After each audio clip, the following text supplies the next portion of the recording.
Iya, pagi-pagi kita udah disuguhin oleh berita yang sampai hari ini pun semua jadi viral pemirsa. Pemirsa masih ingat kemarin masih ada Fenty, kemudian sekarang kawin lagi. Ternyata ini real ya, udah sah ternyata secara agama. Ya kita juga belum tahu kan, belum ada klarifikasi dari mereka semua. Ya kan kemarin ngundang ke bandara tapi kayaknya nggak mau diwawancara juga gitu kan. Ya kita nggak tahu nih, kalau kemarin kan katanya buat foto pre-wedding ya kan untuk satu konten gitu ya. Mungkin sekarang buat video klip, lah kan kita juga nggak tahu. Mungkin ada urusannya pekerjaan juga. Nanti bakal disounding mungkin begitu launching singlenya. Tapi di videonya yang ada di YouTube tuh jelas banget. Walaupun isinya cuma 3 orang ya kalau kita lihat pada saat itu akad nikahnya. Ya Walaupun kan? terlihat Kiwil memberikan cincin.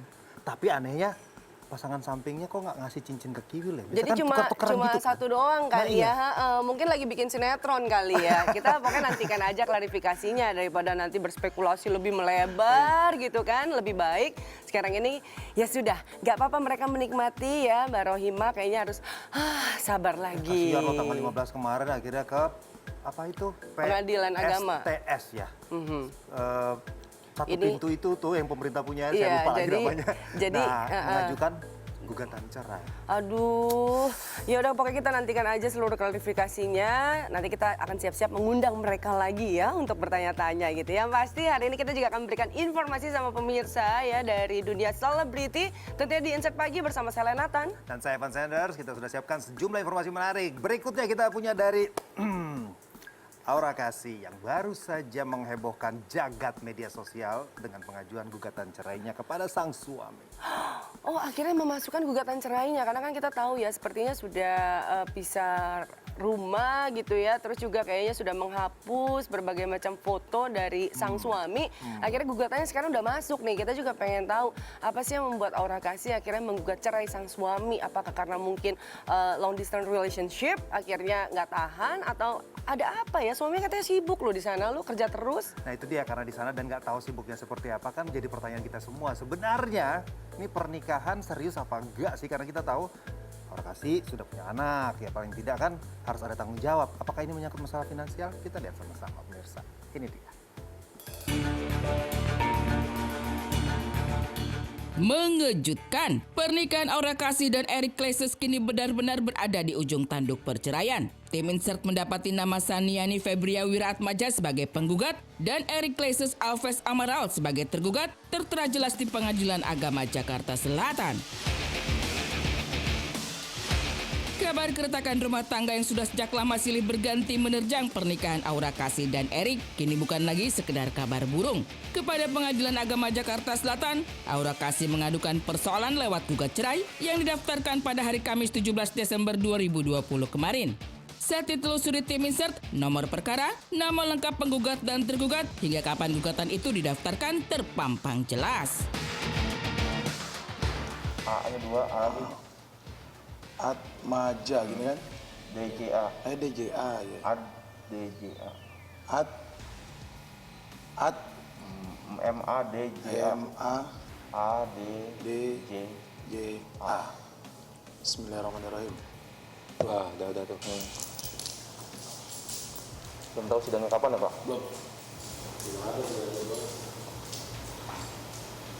Kan di situ nama udah ada kan? Oh, baru masuk tadi. Iya.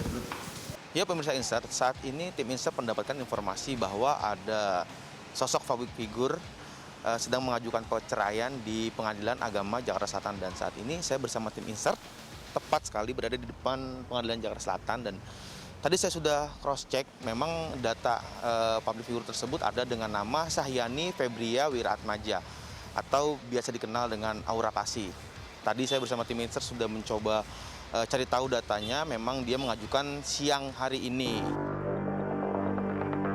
Apa sebenarnya persoalan yang membuat Aura Kasih akhirnya memilih Pengadilan Agama sebagai tempat mengadu masih berselimut misteri. Dan hanya lewat sepenggal lirik, Aura Kasih seperti menyiratkan isi hati. Di akun sosial medianya, Aura Kasih mengunggah dirinya tengah mendengarkan senandung lagu cinta milik Dewa yang berisi tentang perasaan terdalam manusia tentang cinta.